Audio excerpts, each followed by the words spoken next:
ರಾಜ್ಯ ರಾಜಕಾರಣದಲ್ಲಿ ನಾಯಕತ್ವ ಬದಲಾವಣೆಯ ಕುರಿತಂತಹ ಊಹಾಪೋಹಗಳ ನಡುವೆ ಈಗ ಮುಖ್ಯಮಂತ್ರಿ ಸಿದ್ದರಾಮಯ್ಯ ನಿವಾಸ ಕಾವೇರಿಯಲ್ಲಿ ಈಗ ಮಹತ್ವದ ಬ್ರೇಕ್ಫಾಸ್ಟ್ ಸಭೆ ನಡೆಯಿತು. ಇದರ ನಡುವೆ ಬೆಂಗಳೂರಿನ ಸದಾಶಿವನಗರದಲ್ಲಿರುವ ಡಿಸಿಎಂ ಡಿಕೆ ಶಿವಕುಮಾರ್ ಅವರ ಖಾಸಗಿ ನಿವಾಸದ ಬಳಿ ಭದ್ರತೆಯನ್ನು ಹೆಚ್ಚಿಸಲಾಗಿದೆ. ಹೆಚ್ಚುವರಿ ಬ್ಯಾರಿಕೇಡ್ಗಳನ್ನು ಅಳವಡಿಸಲಾಗಿದ್ದು ಈಗ ಪೊಲೀಸ್ ಕಬಡ್ಡಿ ತಂಡ ಸೇರಿದಂತೆ ಹೆಚ್ಚಿನ ಪೊಲೀಸ್ ಸಿಬ್ಬಂದಿಯನ್ನ ನಿಯೋಜಿಸಲಾಗಿದೆ. ನೀವು ಸಣ್ಣ ಆಗ್ಬೇಕಲ್ವಾ? ಅದು ಒಂದು ಉತ್ತಮ ಆಹಾರದಿಂದ ಸಣ್ಣ ಆಗ್ಬೇಕಲ್ವಾ? ಪ್ರತಿದಿನ ನಮ್ಮ ಜೀನಿ ಸ್ಲಿಮ್ ನ ಯೂಸ್ ಮಾಡಿ ಯಾವುದೇ ಸೈಡ್ ಎಫೆಕ್ಟ್ ಇಲ್ದಂಗೆ ನೀವು ಸಣ್ಣ ಆಗ್ತೀರಾ.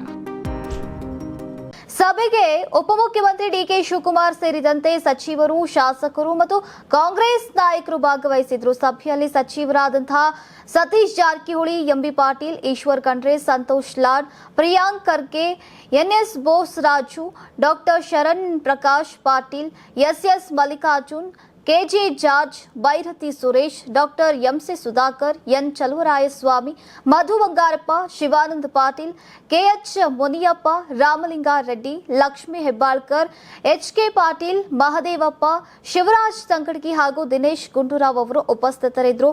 ಶಾಸಕರಾದಂತಹ ಪೊನ್ನಣ್ಣ, ಬಸವರಾಜ್ ರಾಯರೆಡ್ಡಿ, ಅಶೋಕ್ ಪಟ್ಟಣ್ ಮತ್ತು ಪುಟ್ಟರಂಗ ಶೆಟ್ಟಿ ಸೇರಿದಂತೆ ಹಲವು ನಾಯಕರು ಸಭೆಯಲ್ಲಿ ಪಾಲ್ಗೊಂಡಿದ್ರು. ಇತ್ತ ರಾಜಕೀಯ ಬೆಳವಣಿಗೆಗಳ ನಡುವೆ ಯಾವುದೇ ರೀತಿಯ ದುಡುಕಿನ ಹೇಳಿಕೆಗಳನ್ನು ನೀಡಬಾರದು ಅಂತ ತಮ್ಮ ಬೆಂಬಲಿಗರಿಗೆ ಡಿಕೆ ಶಿವಕುಮಾರ್ ಅವರು ಖಡಕ್ ಸೂಚನೆಯನ್ನ ನೀಡಿರುವುದಾಗಿ ಮೂಲಗಳು ತಿಳಿಸಿವೆ. ಹೈಕಮಾಂಡ್ ನಾಯಕರು ನನ್ನೊಂದಿಗೆ ಯಾವುದೇ ಚರ್ಚೆಯನ್ನ ನಡೆಸಿಲ್ಲ. ಎಲ್ಲಾ ವಿಚಾರಗಳನ್ನ ಕೂಡ ಮುಖ್ಯಮಂತ್ರಿ ಸಿದ್ದರಾಮಯ್ಯ ಅವರ ಜೊತೆ ಮಾತನಾಡಿದ್ದಾರೆ.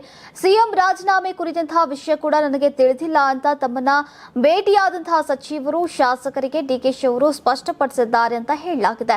ಇದೇ ವೇಳೆ ಬ್ರೇಕ್ಫಾಸ್ಟ್ ಮೀಟಿಂಗ್ಗೆ ಆಗಮಿಸಿದಂತಹ ಡಿಕೆ ಶಿವಕುಮಾರ್ ಅವರು ಮುಖ್ಯಮಂತ್ರಿ ಸಿದ್ದರಾಮಯ್ಯ ಅವರ ಕಾಲಿಗೆ ಬಿದ್ದು ಆಶೀರ್ವಾದ ಪಡೆದಂತಹ ದೃಶ್ಯ ಗಮನ ಸೆಳೆಯಿತು. ಈ ಬೆಳವಣಿಗೆ ರಾಜ್ಯ ಕಾಂಗ್ರೆಸ್ ರಾಜಕೀಯದಲ್ಲಿ ಮತ್ತಷ್ಟು ಕುತೂಹಲಕ್ಕೆ ಕಾರಣವಾಗಿದೆ.